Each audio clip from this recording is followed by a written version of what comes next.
Eusko ikaskuntza, udan egoikoetxea.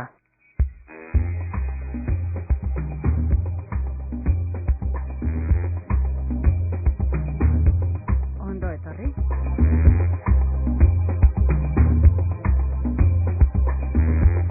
Ondo etorri Bizkaia irratiko entzuleok.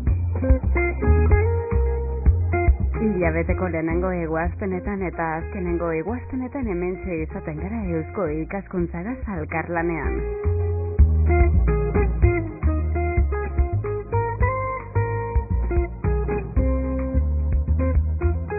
Hurrengo minutuetan Eusko ikaskuntza ezagutuko dugu eta horrez ganera Eneko Lorentze. Eusko ikaskuntzak folklore jardunaldiak egin ditu. Folklorea ikusentzunezkoetan izenburua. Hori izena eta izana, laster uinen bidez zabalduko duguna.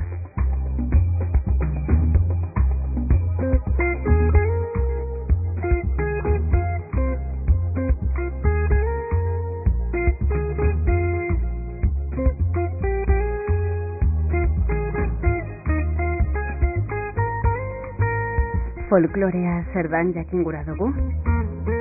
Zer ulertzen dugun folklore moduan? Jardunaldiotan ganera parte hartzaile bat baino gehiago izan da. Eta horren artean Euskal Herriko Unibertsitatean irakasle dana. Eneko Lorente da bera. Gizarte eta Komunikazio Zientzien Fakultatean behar egiten dauana.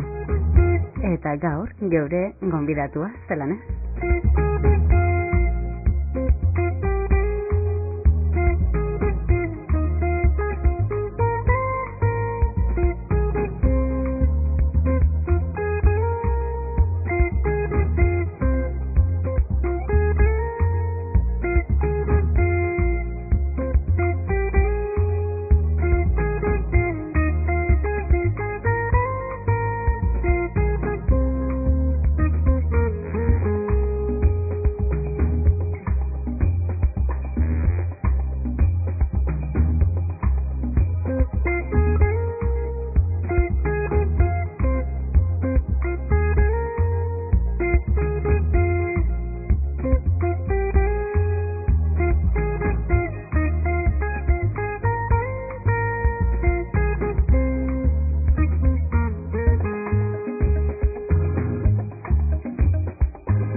Eneko, ondo etorri.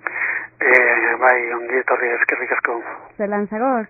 Bueno, ondo, klaseak emon eskero, apur bat buru bero, baina ondo. Halan izaten da, ez da ondo Bai. esan duzu moduan irakasle zara Euskal Herriko Unibertsitatean Gizarte eta Komunikazio Zientzien Fakultatean egiten duzu behar, ez da, Eneko? Horixe da, bai.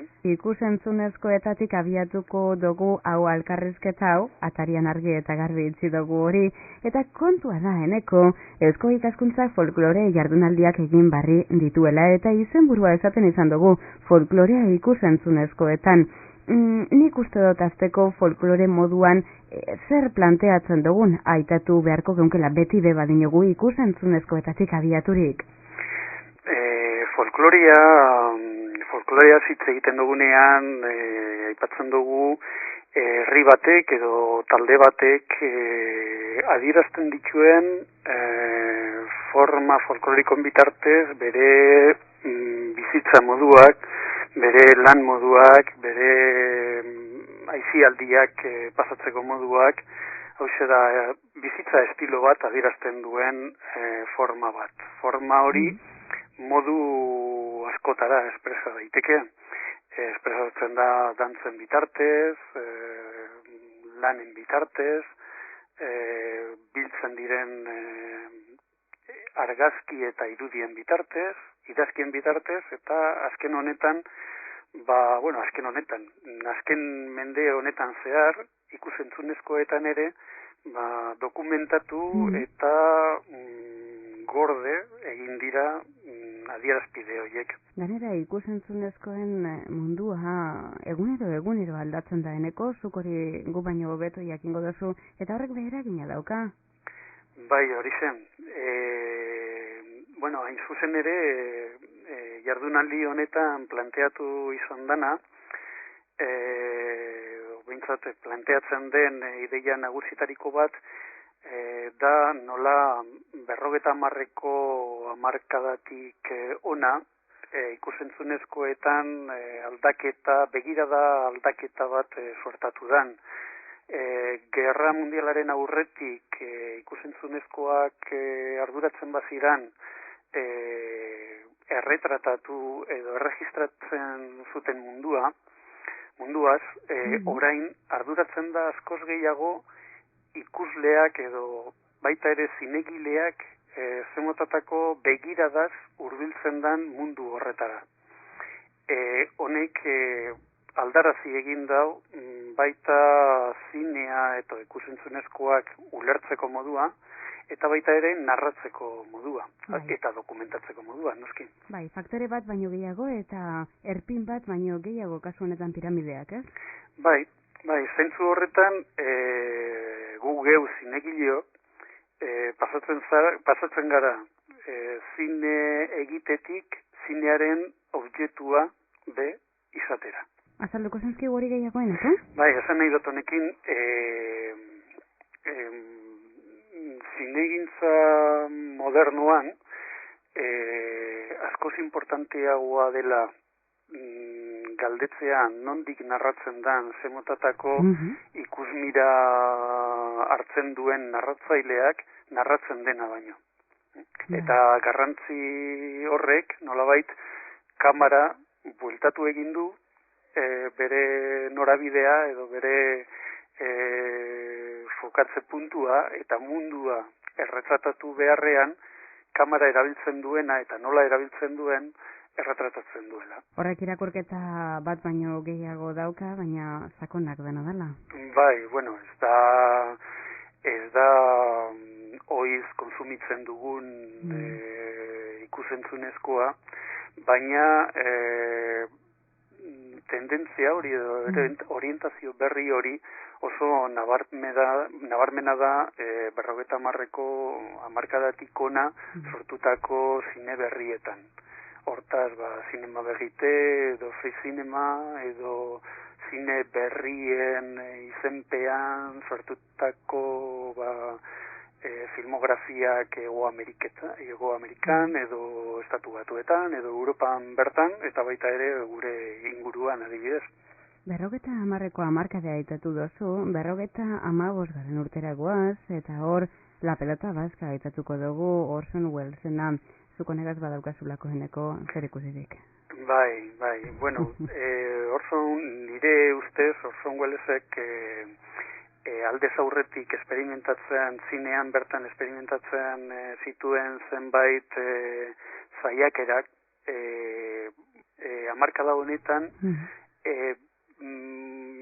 beste modu batez adierazten eta esperimentatzen saiatzen da. Eta horren bide bat izango da telebista.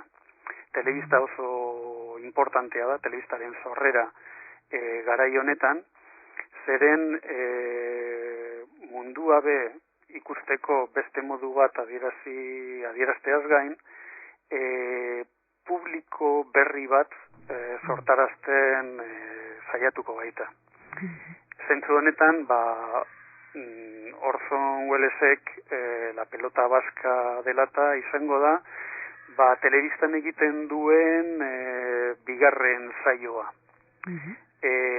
Berak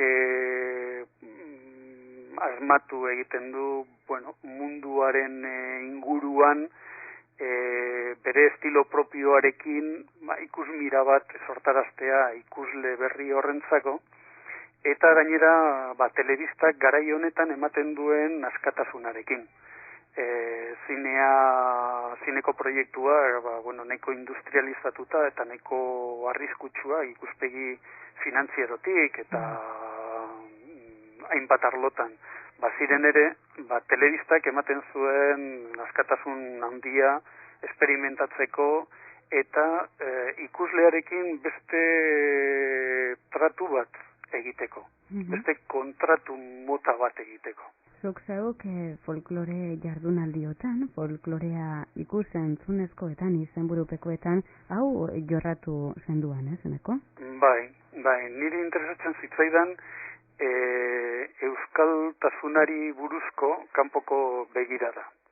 Hau da, nola errepresentatzen ziren euskaldunak eta Euskal Herria beste filmografiatan.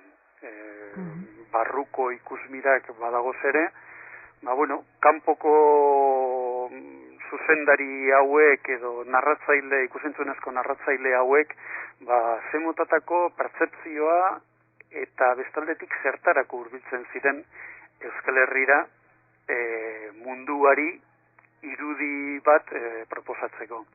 Eta kasu honetan, La Pelota Baskan, Orson Wellesek oso saiakera bitxia egiten du. Bertan adierazten baititu berak narratze forma berri horretan saiatzen ari dan teknika eta komunikazio prozedura berriak eta pertsonalak. 55 gaude, Hego Euskal Herrian frankismoa daukagu, nagusi, eta berak zigurren kokatzen du lehenengoz kamara, bertan bizi da bere aspaldiko lagun bat, bera joaten denerako hilberria da, eta bere emakumea eta semea erabiltzen ditu, nolabait anfitrioi moduen, Euskal Herrian zehar, ipar Euskal Herrian zehar, ikusmira bat proposatzeko. Eta guzti hori egiten du oso modu bitxi batez. Lehenengoz, Wellesek kokatzen du kamera bat, grabatzen ari dan kameraren aurrean. Eta bukle honetan, ikuspegi narratibotik implikatu egiten du espektadorea. Bere mezua edo bere proposamena zuzentzen duen publiko berri hori, hain zuzen. Bigarrenez, kamera kokatzen du mugan, eta mugatik haratago ez du gurutzatuko. Honekin adierazten ditu 3 muga nolabait esan da. Alde batetik bere ikusmira arrotza.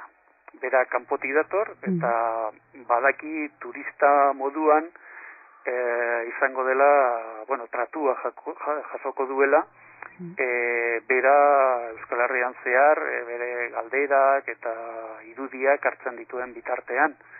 Eta suposatzen du, hipotesi moduan ere, Euskaldunok kamera horren aurrean gure jokua egingo duguna. Eta oso adierazgarria da, ume honek, anfitrioi moduan aritzen den ume honek, esaten dionean Euskal Pilotan modu joku desberdinak dagozen. Batzuk turistentzako eta beste batzu benetazkoak. Euskaldunen artean praktikatu eta Euskaldunentzat praktikatu egiten direnak. Hori da lehenengo muga. Bigarren muga da telebistarena, hain zuzen ere. Berak kamera bat erabiltzen du, eta kamerak munduaren irudi ereduzko edo irudi kanoniko bat erakusten du.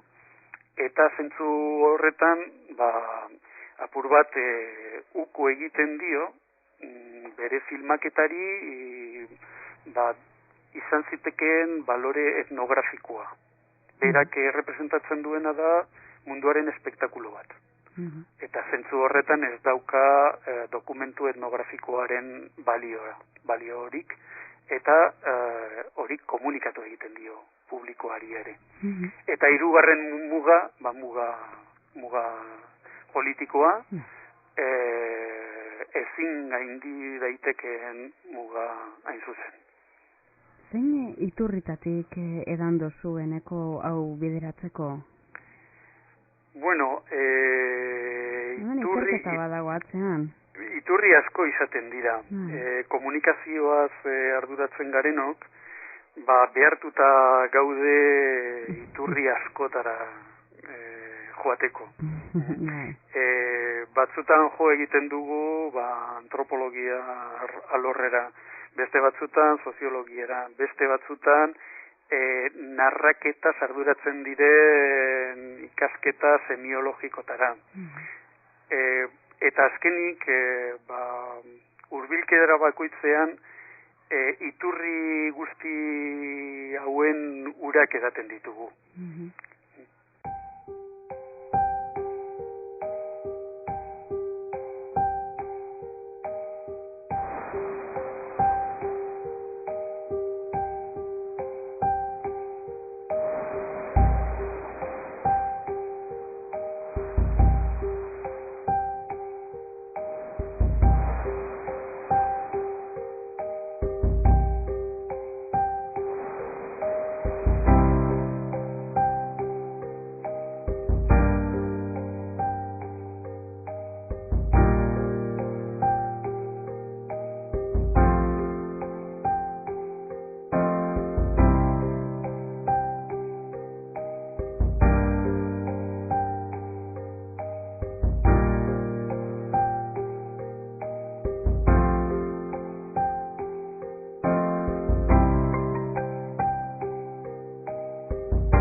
Esango dezkuzu zeraitik Orson Welles?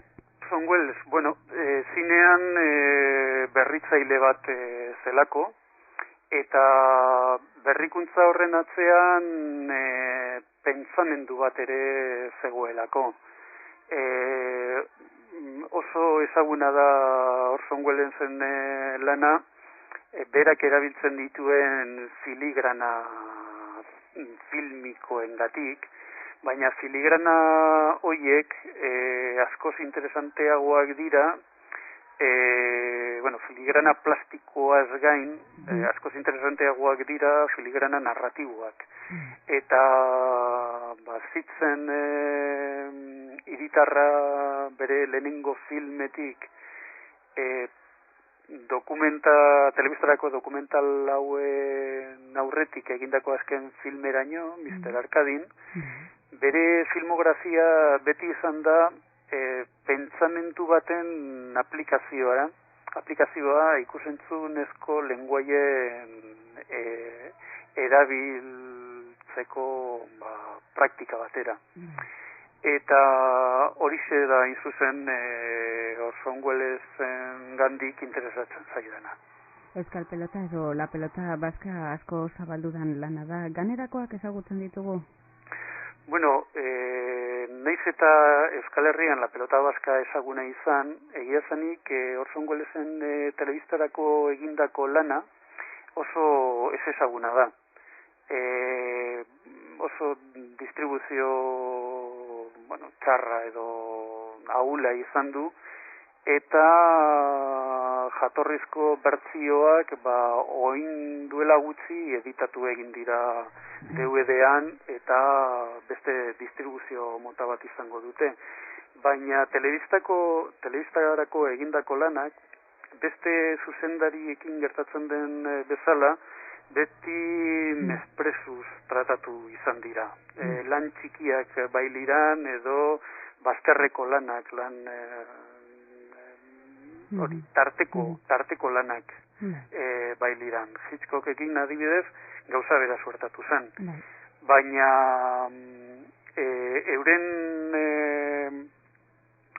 euren hurbilkera narratiboa aztertzen dugunean telebistarako proiektuetan ikusten dugu proiektu hauetan oso askatasun handiarekin jokatu egin zutela.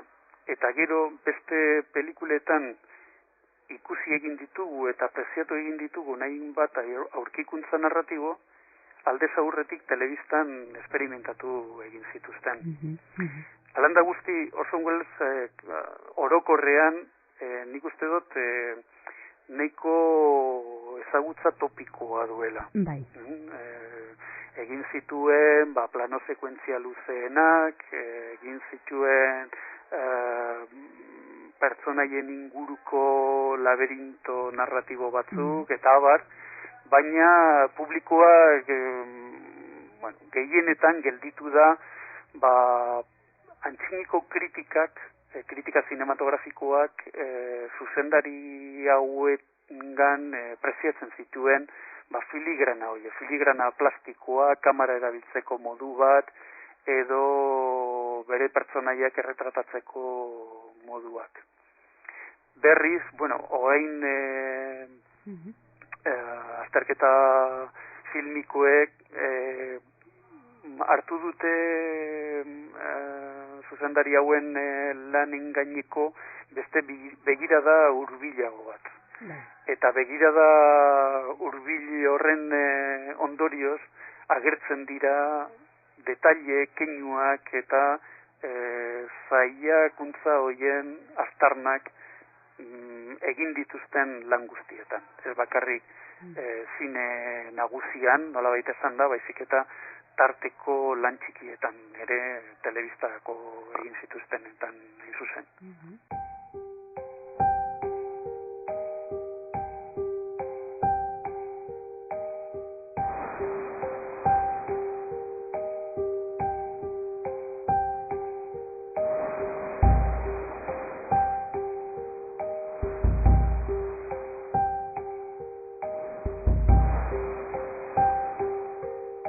Ikusten da eneko zuzeu gai honetan ibilia zarela eta egun edo zabiltzala, dena dela beste egiten bat bere egin gurako geunzkizu zeure lanera orain itzuliko garen arren, jardunaldiotan, folklore ikusentzunezkoetan jardunaldiotan parte hartzaile asko izan zen, eta suposatzen dut gai hau beste ikuspuntu batzutatik enjorratu dela. Bai, jardunaldi horretan aukera izan dugu folklorearen gaineko ikusmira desberdinak. Eta uste dut jardunaldiaren aberastasuna horixe izan dela. Ez duela hurbilkera monografikoa izan, naiz eta gaiak amankomuna ikusentzunezkoena izatea. Aukera izan ditugu autore desberdinen lanak ikusteko, ez bakarrik azterketa teorikoak nolabait esan da. Hortaz, adibidez, Manuel Garrido Palaciozen telebistarako egindako serieak hauen artean Raíces o El Bosque Sagrado komentatzeko eta bere autorearen hitzetan ezagutzeko proiektuak nolakoak izan ziren eta nola garatu ziren aukera izan dugu. Gauza bera izan dugu argazkilariekin, ez bakarrik ikusentzunezko egileekin, baizik eta argazkilarien artean Santiago Llaniz, Gonzalo Atzumendi, Jose Alonso, gure artean oso ezagunak eta beren lana ezaguna ere, bertan elkartopatu ginen gure ikusmirak gurutzatzeko eta folkloreari buruzko norberaren hurbilkera komentatzeko eta eztabaidatzeko ere. Hortaz gain, Eugenio Monesma, adibidez, errealizadorea egon zan, Koldo San Sebastián, Juan Miguel Gutiérrez, eta honek, alde batetik, hori autoren eta aztertzaileen ikusmirak topatzeko, nolabait esan da, aukera eman zigun jardunaldiak, eta bestaldetik modu orokorrean ere nik uste dut pertsiatzekoa dela folklorea eta ikusentzunezko, hau da, bi jakintza arlo edo hemen unibertsitatean askotan gure jakintza mapa hain banatuta eta hain departamentalizatuta dagoela, jardunaldi hauen bitartez eta topagune hauen bitartez aukera interesgarria ematen digu gure esperientzia eta gure interesak hori topatzeko eta elkarren artean eztabaidatzeko eta proposamen berriak ere nolabait sustatzeko. Eneko, orain bai, itzule gaitezen zeure lanera, gizarte eta komunikazio zientzien fakultatean egiten duzu behar. Zehaztu zentzkigu hori? Nire egunerokoa? Bueno, gu unibertsitateko irakasle moduen hiru ardura nagusi daukagu. Normalez ezagutzen gaituzte, klaseak ematen ditugulako eta baita ere ikerketak egiten ditugulako. Hortaz gain, oin unibertsitatea eta unibertsitate publikoa prozesu oso garrantzitsuan dago. Boloniako horizonteak nolabait aukera ematen digu gure eguneroko praktika eta erabiltzen ditugun metodologia pedagogikoak berrikusteko eta azaltzeko. Eta egia zan, momentu honetan horixe da gure ardura nagusienetariko bat. Alegin handia egiten ari gara unibertsitateko irakasleok gure metodologiak irakasteko erabiltzen ditugun sistema pedagogikoak eta baita ere irakaskuntza bera gestionatzeko ereduak Boloniako filosofia berrira egokitzeko. Eta hortaz, nik uste dut bihurgune interesgarrienetariko bat dala ikasketak fokatzen direla ez irakasleok irakasten dugunaren aldetik, baizik eta ikasleek nola ikasten eta zer ikasten eta zertarako ikasten duten aldera. Eta fokaketa hori oso interesgarria da, zeren ez bakarrik orain artean batipat goi mailako ikasketak eta ikasketa unibertsitarioak niko banatuta edo desorekatuta egon direla, goiko mailan irakasleak eta ikerlariak daudela eta ikasleak bakarrik ikasteko eta haien esanak eta azalpenak jasotzeko egon beharrean, testuinguru berri honetan ikaslea oso protagonista izango da bere ikasketa prozesuetaz. Zentzu horretan, gure funtzioa askoz gehiago izango da orientatzaile eta ikasketaren dinamizatzaile ohizko irakasle rola baino. Aldaketarako safia dator unibertsitatean bere eta horren barri laster jasoko dugu ganera. Zeuen lana ezagutzen laguntza gaitikeneko, eta Orson Welles ikusentzunezkoen mundua, folklorea ezagutzen laguntza gaitik, eskerrik asko. Zuei be. Eta hurrengo batera arte izango deutzugu, esperantzaz. Eskerrik asko eta badakizu non gauden. Orain badakigu, mil esker. Zuei.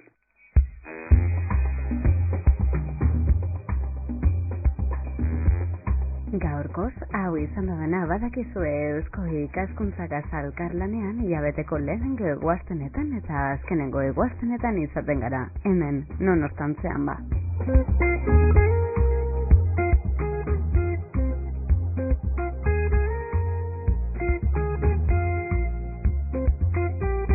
Gure aldetik besterik ez, mila esker parte hartzeagaitik, Eneko Lorenteri eta zeuei. Ondo izan hilabeteko lehenengo eguaztenera artean.